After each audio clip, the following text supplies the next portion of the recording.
तो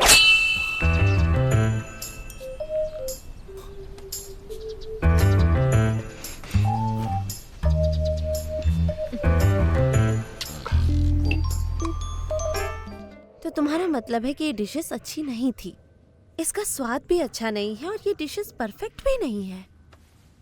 अरे मैंने तो बस तुमसे मजाक किया था, क्योंकि ये सारे डिशेस जो तुमने बनाए हैं वो काफी स्वादिष्ट हैं। ये दिखने में भी बहुत अच्छा है। दरअसल ये सब खाने बिल्कुल वो मिचेलिन स्टैंडर्ड को मीट करते हैं। सच में अच्छा नहीं था? मिसेस ज़ियांग जैसे सक्सेसफुल लोगों के लिए डिशेस का परफेक्शन कितना जरूरी है। लेकिन इस दुनिया में कोई भी चीज उतना परफेक्ट नहीं होता है। जब मैं छोटा था तब मेरे पेरेंट्स के बीच डिवोर्स हो गया और मेरे पिताजी ने मेरे और मेरी माँ के लिए एक फूटी कौड़ी तक नहीं छोड़ी थी। उसके बाद मेरी मॉम ने ये बिजनेस स्टार्ट किया कुछ बचे हुए सेविंग्स के साथ, और धीरे धीरे उन्होंने इतना बड़ा एम्पायर खड़ा किया।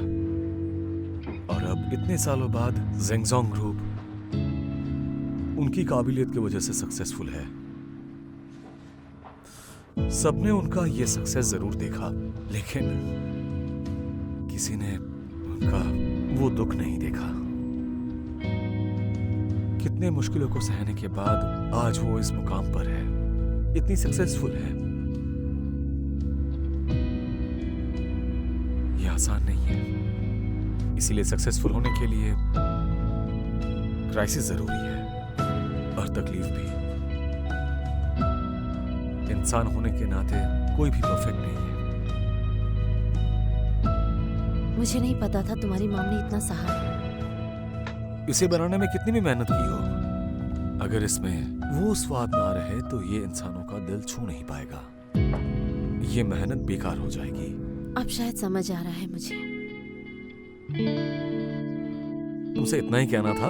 उम्मीद है मेरी कही गई हर बात तुम्हें समझ आ गई होगी। All the best. Thank you so much. अगर काम खत्म हो गया तो हम घर चले, बहुत देर हो गई है।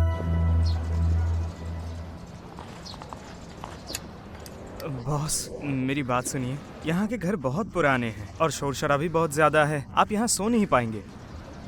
क्या तुम इस जगह की खूबसूरती को नहीं देख पा रहे हो?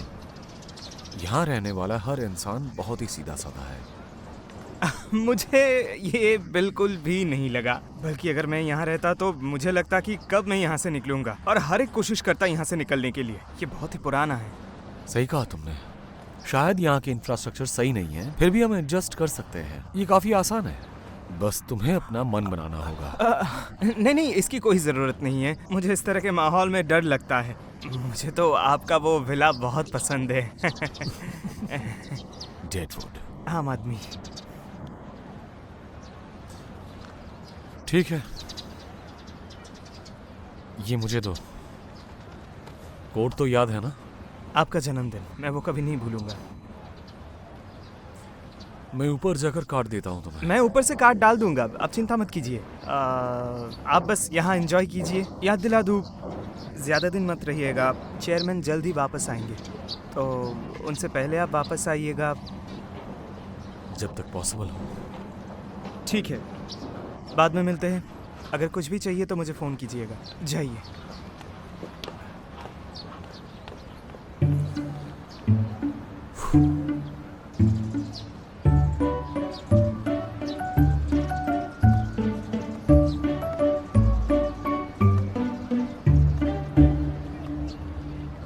तुम यहाँ क्या कर रहे हो?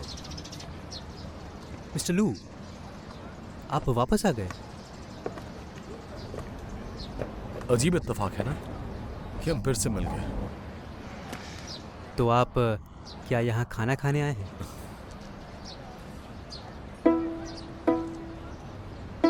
ये शेनान के लिए है। हाँ। वो अंदर नहीं है। हाँ? वो बाहर गई हुई है, और जाते वक्त उसके हाथ में एक बड़ा सा बैग था, सामान था उसमें। मुझे नहीं लगता वो जल्दी वापस आने वाली है। ये मुझे दे दो, मैं दे दूंगा उसे। अरे मिस्टर लू।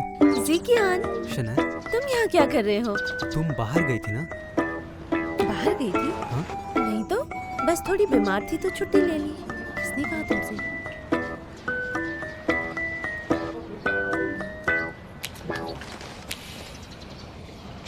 इतने बड़े होकर बच्चों जैसी हरकत क्यों? गलती हो गई मुझसे।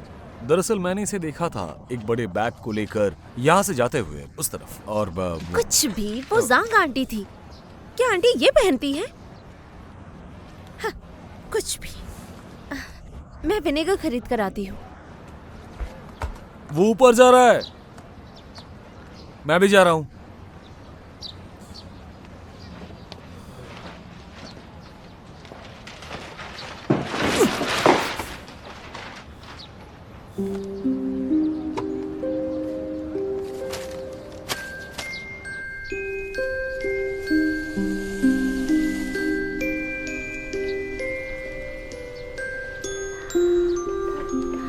ध्यान से देखना।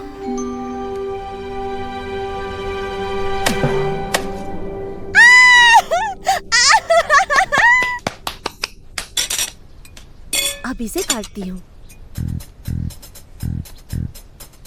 मिस्टर लू, आप मेरे बॉस हैं, पर अभी हम होटल बोहेमिया में नहीं। तुम कहना क्या चाहते हो?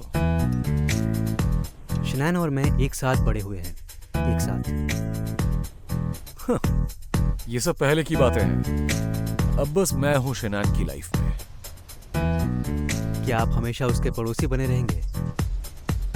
जब मैं यहाँ पर हूँ तुम्हें कोई मौका नहीं मिलने वाला।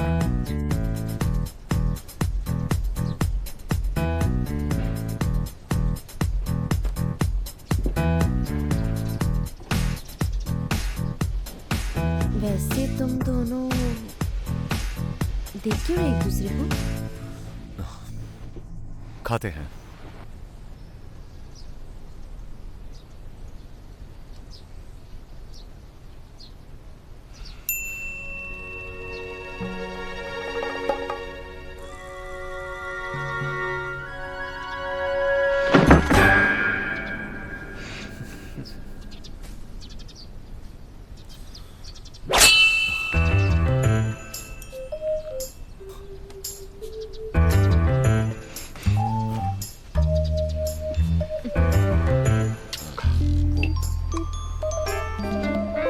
अब ठीक है। ठीक है। तुम दोनों खा क्यों नहीं रहे? अभी इसी वक्त। हाँ, अभी।